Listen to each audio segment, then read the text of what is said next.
patriot in Bangor, Maine. Volume 1, Part 1, Chapter 16. Of what happened to the ingenious gentleman in the inn which he took to be a castle. The innkeeper, seeing Don Quixote slung across the ass, asked Sancho what was amiss with him. Sancho answered that it was nothing, only that he had fallen down from a rock and had his ribs a little bruised. The innkeeper had a wife whose disposition was not such as those of her calling commonly have, for she was by nature kind-hearted, and felt for the sufferings of her neighbors. So she at once set about tending Don Quixote, and made her young daughter, a very comely girl, help her in taking care of her guest. There was besides in the inn as servant an Asturian lass with a broad face, flat poll, and snub nose, blind of one eye and not very sound in the other. The elegance of her shape, to be sure, made up for all her defects. She did not measure 7 palms from head to foot, and her shoulders, which overweighted her somewhat, made her contemplate the ground more than she liked. This graceful lass, then, helped the young girl, and the two made up a very bad bed for Don Quixote in a garret that showed evident signs of having formerly served for many years as a straw loft, in which there was also quartered a carrier whose bed was placed a little beyond our Don Quixote's, and, though only made of the pack saddles and claws of his mules, had much the advantage of it, as Don Quixote's consisted simply of 4 rough boards on 2 not very even trestles, a mattress that for thinness might have passed for a quilt, full of pellets which, were they not seen through the rents to be wool, would to the touch have seemed pebbles in hardness, 2 sheets made of buckler leather, and a coverlet, the threads of which any one that chose might have counted without missing one in the reckoning. On this accursed bed Don Quixote stretched himself, and the hostess and her daughter soon covered him with plasters from top to toe, while Maritornes, for that was the name of the Asturian, held the light for them, and while plastering him, the hostess, observing how full of wheals Don Quixote was in some places, remarked that this had more the look of blows than of a fall. It was not blows, Sancho said, but that the rock had many points and projections, and that each of them had left its mark. Pray, senora, he added, manage to save some tow, as there will be no want of some one to use it, for my loins too are rather sore. Then you must have fallen too, said the hostess. I did not fall, said Sancho Panza, but from the shock I got at seeing my master fall, my body aches so that I feel as if I had had 1,000 thwacks. That may well be, said the young girl, for it has many a time happened to me to dream that I was falling down from a tower and never coming to the ground, and when I awoke from the dream to find myself as weak and shaken as if I had really fallen. There is the point, senora, replied Sancho Panza, that I, without dreaming at all, but being more awake than I am now, find myself with scarcely less wheals than my master Don Quixote. How is the gentleman called? Asked Maritornes the Asturian. Don Quixote of La Mancha, answered Sancho Panza, and he is a knight adventurer and one of the best and stoutest that have been seen in the world this long time past. What is a knight adventurer? Said the lass. Are you so new in the world as not to know? Answered Sancho Panza. Well then, you must know, sister, that a knight adventurer is a thing that in 2 words is seen drubbed and emperor, that is today the most miserable and needy being in the world, and tomorrow will have 2 or 3 crowns of kingdoms to give his squire. Then how is it, said the hostess, that belonging to so good a master as this, you have not, to judge by appearances, even so much as a county? It is too soon yet, answered Sancho, for we have only been a month going in quest of adventures, and so far we have met with nothing that can be called one, for it will happen that when one thing is looked for, another thing is found. However, if my master Don Quixote gets well of this wound or fall, and I am left none the worse of it, I would not change my hopes for the best title in Spain.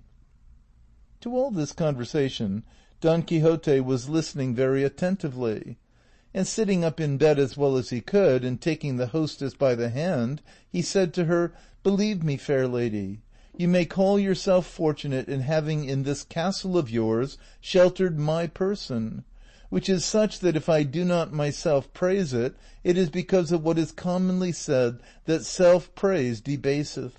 But my squire will inform you who I am. I only tell you that I shall preserve for ever inscribed on my memory the service you have rendered me in order to tender you my gratitude while life shall last me. And would to heaven love held me not so enthralled and subject to its laws and to the eyes of that fair ingrate whom I name between my teeth, but that those of this lovely damsel might be the masters of my liberty." The hostess, her daughter, and the worthy Maritornes listened in bewilderment to the words of the knight-errant, for they understood about as much of them as if he had been talking Greek, though they could perceive they were all meant for expressions of goodwill and blandishments. And not being accustomed to this kind of language, they stared at him and wondered to themselves, for he seemed to them a man of a different sort from those they were used to, and thanking him in pot-house phrase for his civility, they left him, while the Asturian gave her attention to Sancho, who needed it no less than his master. The carrier had made an arrangement with her for recreation that night, and she had given him her word that when the guests were quiet and the family asleep, she would come in search of him and meet his wishes unreservedly. And it is said of this good lass that she never made promises of the kind without fulfilling them, even though she made them in a forest and without any witness present, for she plumed herself greatly on being a lady, and held it no disgrace to be in such an employment as servant in an inn, because, she said, misfortunes and ill luck had brought her to that position. The hard, narrow, wretched, rickety bed of Don Quixote stood first in the middle of this starlit stable, and close beside it Sancho made his, which merely consisted of a rush mat and a blanket that looked as if it was of threadbare canvas rather than of wool. Next to these two beds was that of the carrier, made up, as has been said, of the pack-saddles and all the trappings of the two best mules he had, though there were 12 of them, sleek, plump, and in prime condition, for he was one of the rich carriers of Arevalo, according to the author of this history, who particularly mentions this carrier because he knew him very well, and they even say was in some degree a relation of his. Besides which Cid Hamet Benengeli was a historian of great research and accuracy in all things, as is very evident since he would not pass over in silence those that have been already mentioned, however trifling and insignificant they might be. An example that might be followed by those grave historians who relate transactions so curtly and briefly that we hardly get a taste of them, all the substance of the work being left in the ink bottle from carelessness, perverseness, or ignorance. 1,000 blessings on the author of Tablante de Ricamonte, and that of the other book in which the deeds of the Conde Tomillas are recounted, with what minuteness they describe everything. To proceed then, after having paid a visit to his team and given them their second feed, the carrier stretched himself on his pack-saddles and lay waiting for his conscientious Maritornes. Sancho was by this time plastered and had lain down, and though he strove to sleep, the pain of his ribs would not let him, while Don Quixote, with the pain of his, had his eyes as wide open as a hare's. The inn was all in silence, and in the whole of it there was no light except that given by a lantern that hung burning in the middle of the gateway. This strange stillness and the thoughts, always present to our knight's mind, of the incidents described at every turn in the books that were the cause of his misfortune, conjured up to his imagination as extraordinary a delusion as can well be conceived, which was that he fancied himself to have reached a famous castle, for, as has been said, all the inns he lodged in were castles to his eyes, and that the daughter of the innkeeper was daughter of the lord of the castle, and that she, won by his high-bred bearing, had fallen in love with him, and had promised to come to his bed for a while that night without the knowledge of her parents. And holding as solid fact all this fantasy that he had constructed, he began to feel uneasy, and to consider the perilous risk which his virtue was about to encounter. And he resolved in his heart to commit no treason to his lady Dulcinea del Toboso, even though the Queen Guinevere herself and the Dame Quintanona should present themselves before him. While he was taken up with these vagaries, then, the time and the hour, an unlucky one for him, arrived for the Asturian to come, who in her smock, with bare feet and her hair gathered into a fustian coif, with noiseless and cautious steps entered the chamber where the three were quartered in quest of the carrier. But scarcely had she gained the door when Don Quixote perceived her, and sitting up in his bed in spite of his plasters and the pain of his ribs, he stretched out his arms to receive his beauteous damsel. The Asturian, who went all doubled up and in silence with her hands before her feeling for her lover, encountered the arms of Don Quixote, who grasped her tightly by the wrist, and drawing her towards him while she dared not utter a word, made her sit down on the bed. He then felt her smock, and although it was of sackcloth, it appeared to him to be of the finest and softest silk. On her wrists she wore some glass beads, but to him they had the sheen of precious orient pearls. Her hair, which in some measure resembled a horse's mane, he rated as threads of the brightest gold of Araby, whose refulgence dimmed the sun himself. Her breath, which no doubt smelt of yesterday's stale salad, seemed to him to diffuse a sweet aromatic fragrance from her mouth. And in short, he drew her portrait in his imagination with the same features and in the same style as that which he had seen in his books of the other princess, who, smitten by love, came with all the adornments that are here set down to see the sorely wounded knight. And so great was the poor gentleman's blindness that neither touch nor smell nor anything else about the good lass that would have made any but a carrier vomit were enough to undeceive him. On the contrary, he was persuaded he had the goddess of beauty in his arms, and holding her firmly in his grasp, he went on to say in a low, tender voice, "Would that I found myself, lovely and exalted lady, in a position to repay such a favor as that which you, by the sight of your great beauty, have granted me. But fortune, which is never weary of persecuting the good, has chosen to place me upon this bed, where I lie so bruised and broken that though my inclination would gladly comply with yours, it is impossible. Besides, to this impossibility another yet greater is to be added, which is the faith that I have pledged to the peerless Dulcinea del Toboso, sole lady of my most secret thoughts. And were it not that this stood in the way, I should not be so insensible a knight as to miss the happy opportunity which your great goodness has offered me." Maritornes was fretting and sweating at finding herself held so fast by Don Quixote, and not understanding or heeding the words he addressed to her, she strove without speaking to free herself. The worthy carrier, whose unholy thoughts kept him awake, was aware of his doxy the moment she entered the door, and was listening attentively to all Don Quixote said, and jealous that the Asturian should have broken her word with him for another, drew nearer to Don Quixote's bed, and stood still to see what would come of this talk which he could not understand.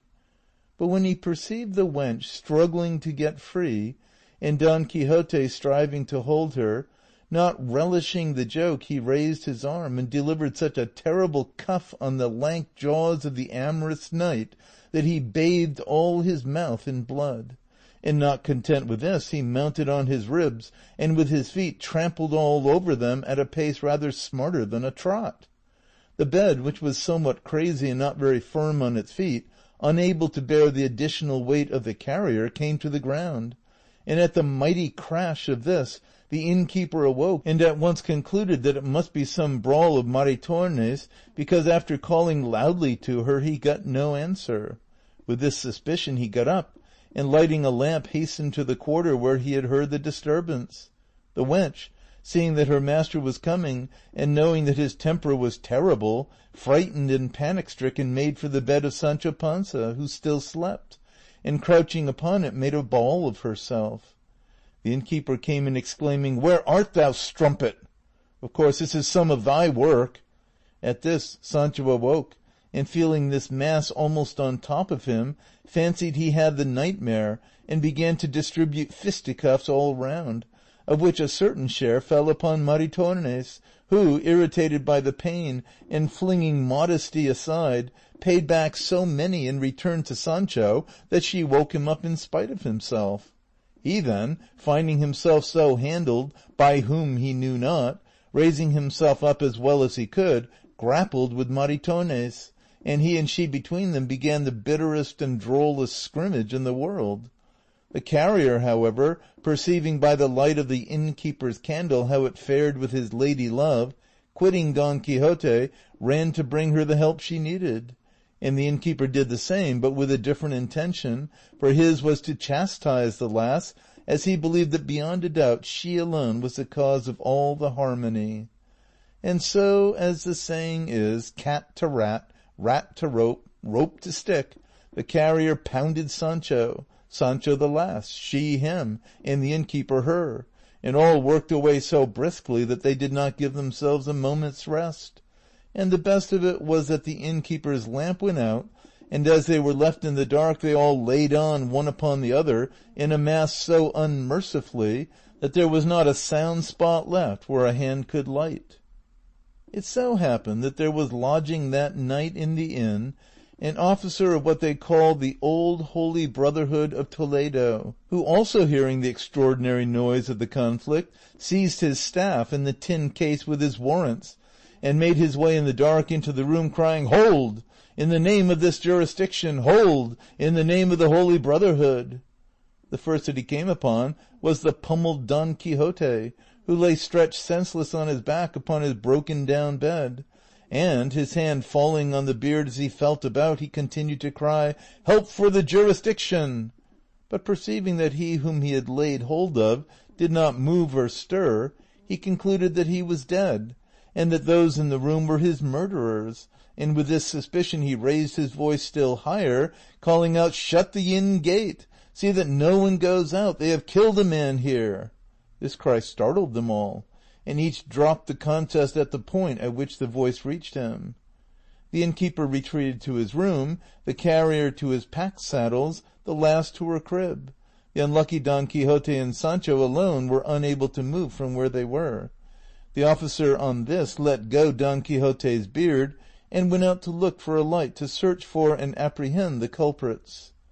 But not finding one, as the innkeeper had purposely extinguished the lantern on retreating to his room, he was compelled to have recourse to the hearth, where after much time and trouble he lit another lamp. End of Volume 1, Part 1, Chapter 16. Recording by Expatriate in Bangor, Maine.